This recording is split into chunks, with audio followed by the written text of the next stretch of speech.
Hello everyone, welcome back to my YouTube channel. अगर आपका stress आपकी परफॉर्मेंस को और बेहतर बना रहा है तो अपने स्ट्रेस से डरने की बजाय अपने स्ट्रेस को अपना मोटिवेशन बना लीजिए। स्ट्रेस को प्रभावी ढंग से संभालने की शुरुआत उसे समझने से होती है।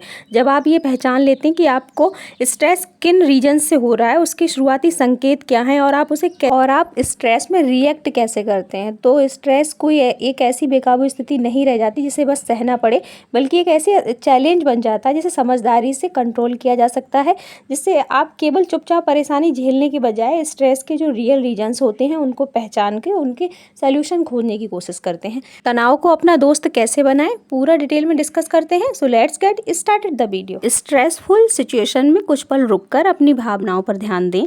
दबाव की स्थिति में अपने सामान्य व्यवहार को पहचानें। देखें आप तुरंत प्रतिक्रिया देते हैं या शांत रहकर सोचते हैं।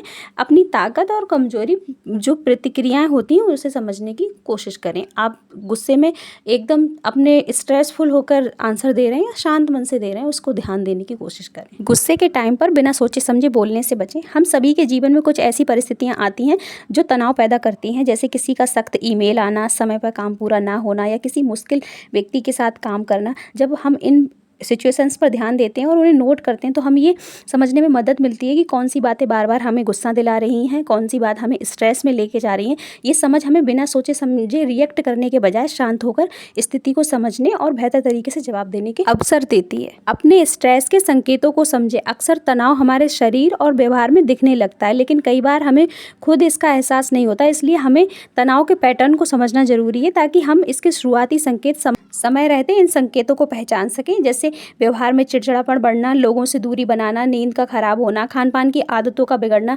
ऐसे कुछ बदलाव हैं जो दिखाई दे सकते हैं। इन संकेतों को पहचानकर हम तनाव को बढ़ने से पहले ही बेहतर तरीके से संभाल सकते। पॉजिटिव थिंकिंग का यूज करें।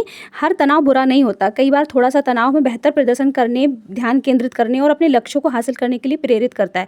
जब आप अपने तनाव के पैटर्न को समझने लगते हैं तो ये पहचानना आसान हो जाता है कि कौन सा तनाव आपको आगे बढ़ने में मदद कर रहा है और कौन सा तनाव आपको परेशान कर रहा है। सफल लोग और अच्छे लीडर दबाव से घबराने के बजाय उसे अपनी ऊर्जा और प्रेरणा में बदल लेते हैं। मतलब हर तनाव बुरा नहीं होता। अगर आपका तनाव आपको मोटिवेट कर रहा है, आपके प्रदर्शन को बेहतर बना रहा है, तो वो तनाव आपके लिए बेहतर है। उससे आप डरे नहीं, उसको आप मोटिवेशन बनाएं ताकि आप अपने फील्ड में और बेहतर काम कर पाएंगे। अपने नज़रिए को बदलें। जब भी कोई तनावपूर्ण स्थिति आए, कुछ समय निकाल कर ये समझने की कोशिश करें कि अब आप क्या महसूस कर रहे हैं। साथ ही ये पहचानने की कि दबाव के समय आपका स्वाभाविक व्यवहार कैसा हो जाता है। क्या आप तुरंत समस्या सुलझाने में लग जाते हैं, शांत रहकर सोचते हैं या दूसरों का मार्गदर्शन करने लगते हैं। अपनी इन आदतों को समझकर और नए तरीके अपनाकर आप तनावपूर्ण परिस्थितियों का अधिक कॉन्फिडेंट और प्रभावी ढंग से सामना कर सकते हैं। हर तनाव बुरा नहीं होता। ये वीडियो बनाने का मेरा यही पर्पज़ है कि आप स्ट्रेस को अगर मोटिवेशन की तरह ले रहे हैं, आपका काम बेहतर हो रहा है, तो आपके लिए तनाव बुरा नहीं है। तनाव को आप दोस्त बनाकर अपने फील्ड में बहुत ही बेहतर प्रदर्शन कर सकते हैं। अक्सर सफल लोग थोड़ा सा स्ट्रेस लेते हैं और अपने फील्ड में बेहतर कर जाते हैं। Thank you for watching.